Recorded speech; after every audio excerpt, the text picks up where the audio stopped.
So the holidays are coming, and I need a job. But I'm a college student with no discernible skills. So when I'm offered a position as a shopping mall Santa, I take it. How hard can it be? You have to wear a costume, you sit, and you get your picture taken. The company's providing the costume. I could sit. I've been sitting for years. And picture taken, that's the heavy load that the photographer has to deal with. So I'm good with this. And then it's a few days after Thanksgiving, and I'm in the dressing room, putting on the costume, and I suddenly realize I have no idea what to do. And I realize I have another skill, sweating profusely. And I'm adding padding and a heavy red suit lined with fur and trimmed with fur. And it only intensifies the sweating. So as I squish my way to center court and take my seat at Santa's throne, I'm worried. And there is a huge line of children waiting to see me. And the first little boy gets the nod to go, and he races toward me, and I flinch. He is on my lap before I know it and has started his monologue. He knows what to do. Thank goodness one of us does. And before I know it, he's off my lap. Apparently a picture was taken, and the next child is ready to come up, and I still don't know what's going on. And this goes on all day. And days later, I start to get a little bit of confidence, a little tiny bit of confidence. I think I know what I can do now.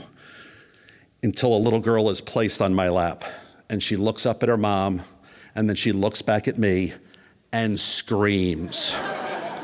It's as if she's auditioning for a horror film. She screams so long and so loud, I lose hearing in my right ear. And so for the rest of the shift, I have to put every child on my left knee so I can hear them. Every time a small child is placed on my lap after that, I sort of cringe and shake a little bit. But it's fine. And now we're getting closer to Christmas, and I'm kind of getting a little rhythm going. And I'm actually at a shift at one point in time, and I'm not sweating. And I come out after the break, and the first child sits on my lap, and it's a wonderful moment. And then the second child comes and sits on my lap and proceeds to pee on me. The photo was beautiful. He was so happy, smiling, his bladder was empty. And I didn't know what was going on yet. And after that, yes, they're buying the photo. And I have to wave down the elves and tell them we're having a little wardrobe malfunction up here and Santa needs another break. And mercifully, Christmas comes and I'm done until 10 months later when my boss calls and says, "Do you want to be Santa again?" And what I can only describe, and I would swear to this in court, it was temporary insanity, I say yes. And in the second season, I start to get a little bit more confident. And I also start to notice there's a lot of college women who come to sit on Santa's lap. But I find out that portraying Santa and dating Santa is a seasonal job. And I continue to do this for the next couple of years, and I'm good with the kids. I'm really getting a nice rhythm going. And the only time that it ever stops me is whenever a child sits on my lap and says, "Santa, can you bring Dad home? He's in the military overseas." Or even, "Dad, can you bring him home? He's in prison." Or, "Mom, can you make Mom better? She's been really sick." And it brings a tear to my eye. And eventually, it takes years, but I start to figure it out. There's a little puzzle that's there.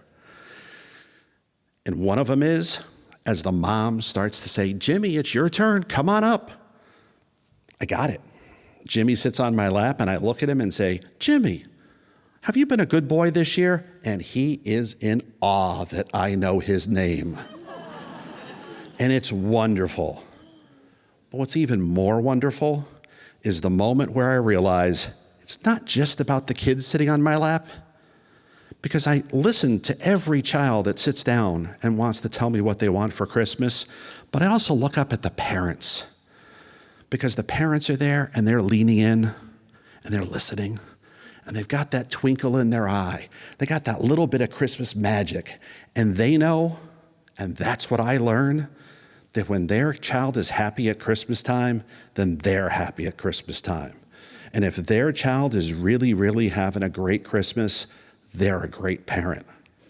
And years later, when I become a parent, I don't need the suit. I got it figured out.